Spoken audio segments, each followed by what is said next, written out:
నమస్తే, welcome to special focus. Semi-final లాంటి ఎన్నికలు, జాతీయ రాజకీయాల్లో సెగలు పుట్టించే ఎన్నికలు. అసలైన సమరానికి ముహూర్తం ఫిక్స్ అయింది. 5 రాష్ట్రాల అసెంబ్లీ ఎన్నికల షెడ్యూల్ వచ్చేసింది. తమిళనాడు, బెంగాల్, కేరళంతో పాటు మరో 2 రాష్ట్రాల్లో జరగనున్న ఎన్నికలపై దేశవ్యాప్తంగా ఆసక్తి కనిపిస్తోంది. ఒక్కో రాష్ట్రంలో ఒక్కోలా కనిపిస్తున్న రాజకీయ పార్టీల పోరాటాలు టాక్ ఆఫ్ ద కంట్రీగా మారుతున్నాయి. బెంగాల్, తమిళనాడు పాలిటిక్స్ మరింత రసవత్రంగా కనిపిస్తున్నాయి. ఇంతకీ ఆ రాష్ట్రాల్లో రాజకీయం ఎలా ఉంది? గత తీర్పు ఎలా ఉంది? ఈసారి పరిస్థితి ఏంటి?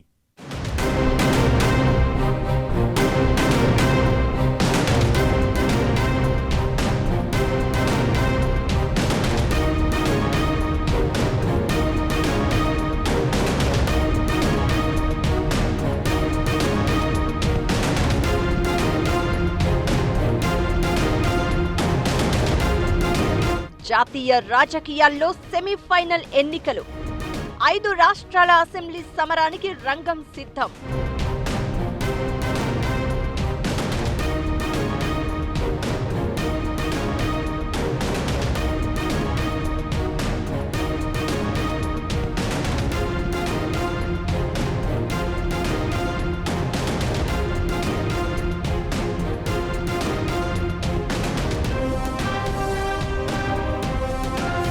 గత తీర్పు ఏంటి? ఇప్పుడేంటి పరిస్థితి? తమిళనాడు, బెంగాల్ ఎన్నికలపై సర్వత్రా ఆసక్తి. ఆ 2 రాష్ట్రాల్లో పొలిటికల్ సీన్ ఎలా ఉంది? తమిళనాట డిఎంకే అధికారం నిలబెట్టుకుంటుందా? దళపతి విజయ్ సంచలనం క్రియేట్ చేస్తాడా? బెంగాల్లో దీదీ జోరుకు బీజేపీ బ్రేక్లేస్తుందా?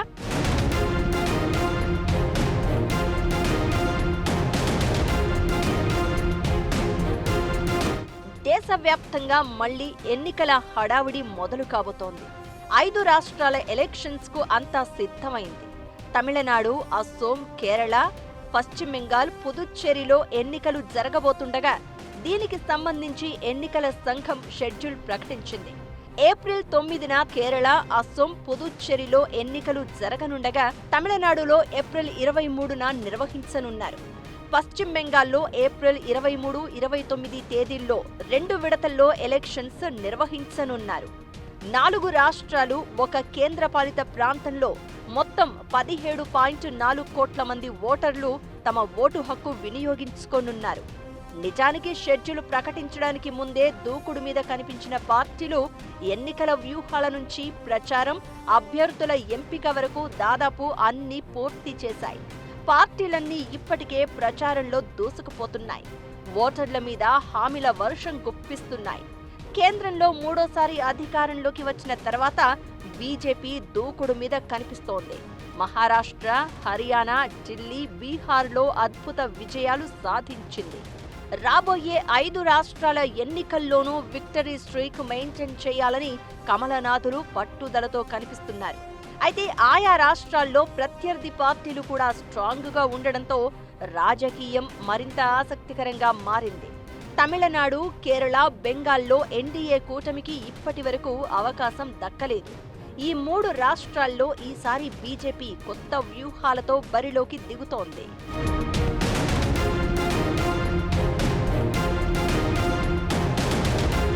ప్రతి సంవత్సరం దేశంలో ఎన్నికల హడావుడి నార్మలే అయినా ఈ ఏడాది జరగనున్న 5 రాష్ట్రాల ఎన్నికలకు మాత్రం దేశ రాజకీయ ముఖ చిత్రాన్ని మార్చేసే సత్తా ఉంది.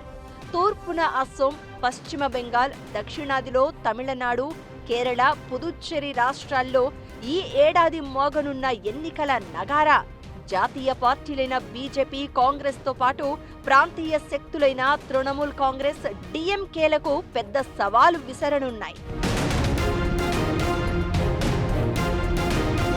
కేవలం సంక్షేమ పథకాలు మాత్రమే కాకుండా పార్టీల సంస్థాగత నిర్మాణం, నాయకత్వ పటిమ లాంటివి కూడా ఈ ఎన్నికల్లో కీలకం కాబోతున్నాయి.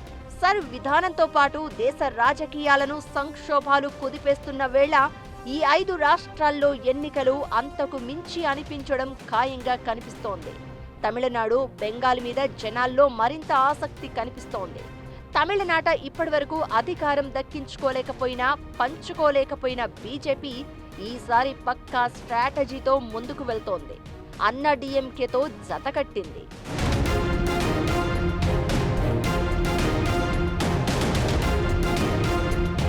తమిళనాడులో 2021లో జరిగిన అసెంబ్లీ ఎన్నికల్లో ఓటర్లు డీఎంకే కూటమి వైపు ఏకపక్షంగా మొగ్గారు. 234 సీట్లు ఉన్న ఆ రాష్ట్ర అసెంబ్లీలో 53% ఓట్లతో డీఎంకే కూటమి 159 సీట్లు గెలుచుకుంది. 25% ఓట్లతో అన్నా డీఎంకే కూటమికి 75 సీట్లు దక్కాయి. 1% ఓట్లతో బీజేపీ 4 స్థానాల్లో గెలిచింది. డీఎంకే కూటమిలో భాగమైన కాంగ్రెస్ 6% ఓట్లతో 18 సీట్లు గెలుచుకోగా, మిగిలిన పార్టీలు 13% ఓట్లతో 38 సీట్లు గెలిచాయి.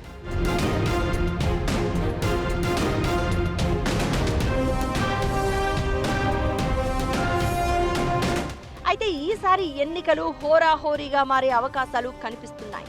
ప్రతి సీన్ క్లైమాక్స్ అనే రేంజ్లో అరవ రాజకీయాలు కనిపిస్తున్నాయి. ఎప్పుడు ఏ మలుపు తిరుగుతుందో అర్థం కాని పరిస్థితి.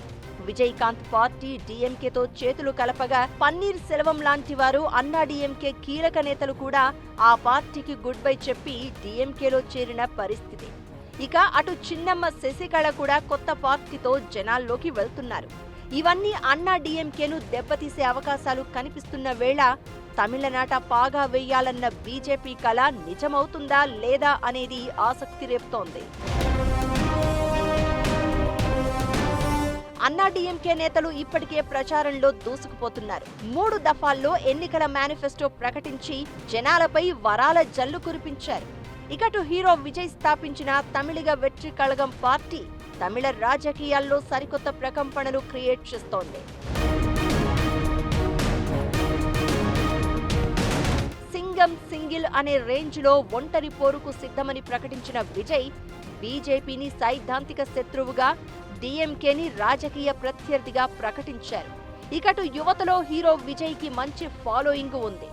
అధికార మార్పిడి చూసి చూసి అలసిపోయిన తమిళనాడు జెన్జీ యువత విజయ్ వైపు చూస్తుందనే అంచనాలు వినిపిస్తున్నాయి. తమిళనాడులో 27 ఏళ్లలోపు వయసున్న ఓటర్లు కోట్ల మందికి పైగా ఉన్నారు. వీరిలో మెజారిటీ ఓటర్లు విజయ్ వైపు ఉన్నారనే లెక్కలు వినిపిస్తున్నాయి. ఇకటు విజయ్ బహిరంగ సభలకు కూడా జనం భారీగానే వస్తున్నా, మరి ఈ జన సందోహం ఓట్లుగా మారుతుందా లేదా అనే చర్చ తమిళ రాజకీయాల్లో మరికొన్ని సెగలు పుట్టిస్తోంది. ఇక విజయ్ కూడా ఓటర్లపై ఉచితాల జల్లు కురిపించారు. దీంతో టీవీకే సంచలనాలు క్రియేట్ చేస్తుందా అనేది ఆసక్తి రేపుతోంది.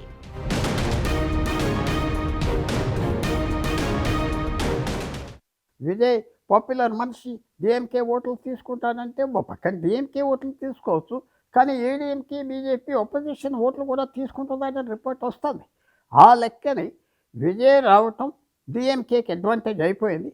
అదే కాకుండా డిఎంకే ఏం ఫాలో అవుతుందంటే ఎక్కువ పార్టీలు వాళ్ళ కూటమిలోకి చేర్చుకోవటం, పార్టీ ఎంత చిన్నదైనా 1% ఓటు ఉండినా వాళ్ళని చేర్చుకోవటం, ఆ ఓట్లన్నీ కలుపుకోవటం చేసే పని మాత్రం డిఎంకే చాలా ఎక్సలెంట్గా చేసింది.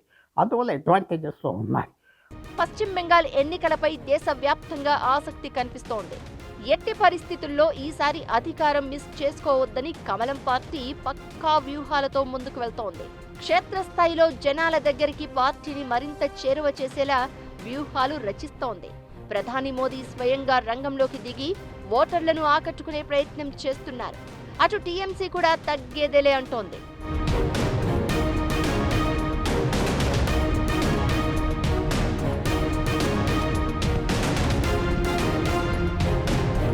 రెండు 2021 ఎన్నికల్లో 73% ఓట్లతో 215 సీట్లు సాధించిన టీఎంసీ హ్యాట్రిక్ అధికారం దక్కించుకుంది.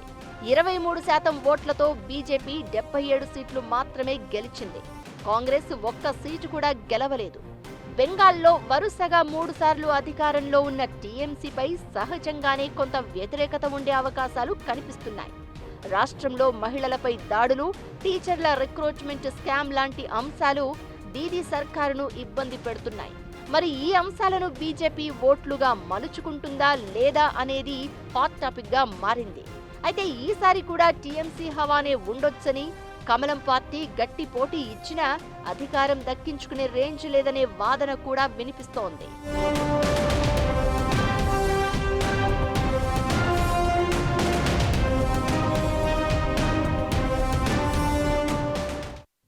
ఐదు రాష్ట్రాల ఎన్నికలను కమలం పార్టీ ప్రతిష్టాత్మకంగా తీసుకుంది. మెజార్టీ రాష్ట్రాలను గెలిచి సార్వత్రిక ఎన్నికల నాటికి మరింత స్ట్రాంగ్ కావాలని ఫిక్స్ అయింది. మరి బీజేపీ అంచనాలు నిజమవుతాయా? కమలం పార్టీకి ఎదురు కాబోయే సవాళ్లు ఏంటి? ఈ ఎన్నికల్లో పొత్తులే కీలకం కాబోతున్నాయా? కేరళం, అసోం, పుదుచ్చేరిలో పొలిటికల్ పిక్చర్ ఎలా ఉంది? ఇండియా కూటమి పార్టీల సంగతేంటి?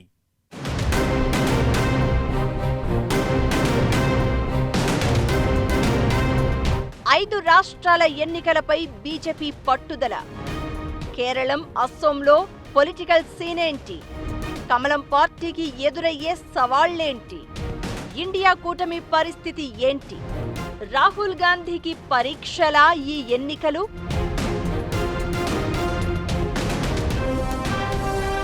పుదుచ్చేరిలో 30 అసెంబ్లీ స్థానాలు ఉండగా 2021 ఎన్నికల్లో బీజేపీ మిత్రపక్షాలు 16 సీట్లు సాధించి ప్రభుత్వాన్ని ఏర్పాటు చేశాయి.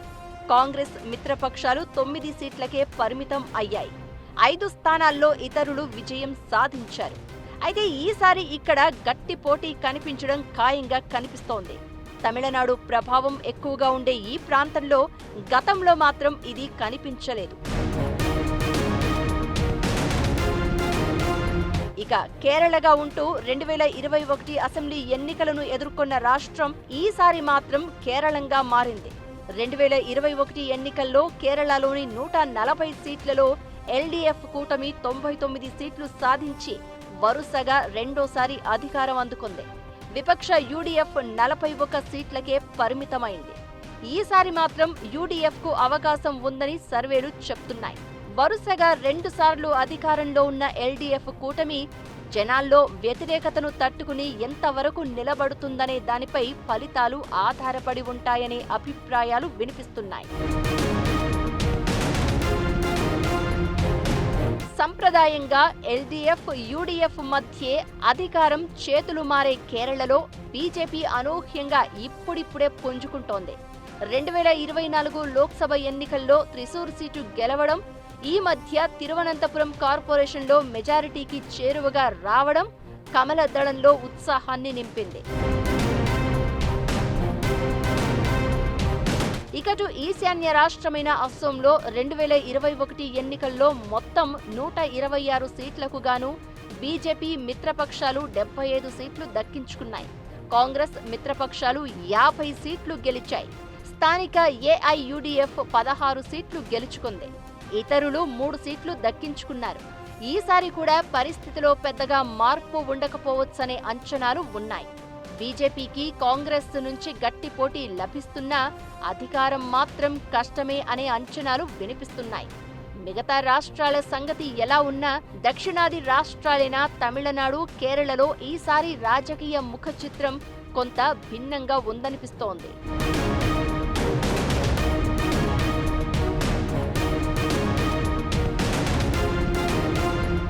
ఐదు రాష్ట్రాల ఎన్నికల్లో సత్తా చాటడం ద్వారా వచ్చే ఎన్నికల నాటికి మరింత స్ట్రాంగ్ కావాలని బీజేపీ ప్రయత్నాలు చేస్తోంది.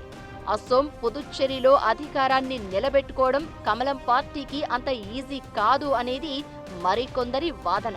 ఇకటు 14 ఏళ్లుగా బెంగాల్ను ఏలుతున్న మమతా బెనర్జీ కోటను బద్దలు కొట్టడం కమలనాథుల ప్రధాన లక్ష్యంగా మారింది. గుజరాత్లో బీజేపీ సుదీర్ఘకాలంలో అధికారంలో ఉన్నట్లే బెంగాల్లో మమత కూడా తన పట్టు నిలుపుకుంటారా లేదా అనేది ఆసక్తికరంగా మారింది.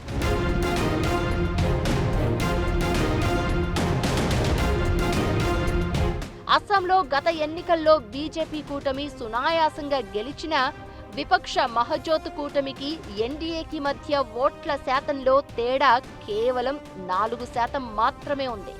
ఈ ఎన్నికల్లో చిన్నపాటి ఓట్ల చీలిక కూడా ఫలితాలను తారుమారు చేసే అవకాశం ఉండడంతో పొత్తులే ఇక్కడ నిర్ణయాత్మక శక్తిగా మారనున్నాయని తెలుస్తోంది. పుదుచ్చేరిలో కూడా ఎన్డీఏ కూటమి తమ ప్రభుత్వాన్ని కాపాడుకునేందుకు ఆసక్తికర వ్యూహాలు రచిస్తోంది. ఇండియా ఇండియా కూటమి పార్టీలకు ఈ ఎన్నికలు ప్రతిష్టాత్మకంగా మారుతున్నాయి. పశ్చిమ బెంగాల్లో మమత, తమిళనాడులో స్టాలిన్ గెలుపుపైనే ఇండియా కూటమి భవిష్యత్తు ఆధారపడి ఉందని నిపుణులు అంచనా వేస్తున్నారు. ఓవరాల్ గా 2026 ఎన్నికల ఫలితాలు ఇండియా కూటమి మనుగడకు, రాహుల్ గాంధీ నాయకత్వానికి పరీక్షగా నిలవడం ఖాయంగా కనిపిస్తోంది. అస్సాంలో కాంగ్రెస్ పార్టీ 10 ఏళ్లుగా అధికారానికి దూరంగా ఉంది. ఈసారి కూడా ఓడిపోతే పార్టీ క్యాడర్ను కాపాడుకోవడం కష్టంగా మారుతుంది. కేరళలో గత ఎన్నికల్లో అధికారం కోల్పోయిన కాంగ్రెస్ ఈసారి గెలిచి తీరాల్సిన పరిస్థితి ఏర్పడింది. హర్యానా, మహారాష్ట్ర ఎన్నికల్లో ఓటమి పాలైన కాంగ్రెస్ ఈ 5 రాష్ట్రాల్లోనూ సత్తా చాటకపోతే రాహుల్ సామర్థ్యంపై మరిన్ని ప్రశ్నలు తలెత్తే ప్రమాదం ఉంది. అటు బీజేపీ కొత్త అధ్యక్షుడు నితిన్ నబీన్ కు కూడా ఈ ఎన్నికలు తొలి పరీక్షగా నిలవనున్నాయి.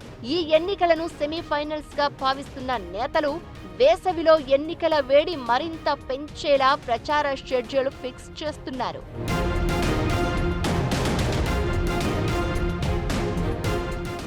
ఇరాన్, ఇజ్రాయెల్ దేశాధినేతల ఉనికిపై అనుమానాలు. అసలు ఎందుకు ఈ ప్రచారం? నిజమేనా? ఫుల్ డీటెయిల్స్ చిన్న బ్రేక్ తర్వాత చూద్దాం. Stay tuned.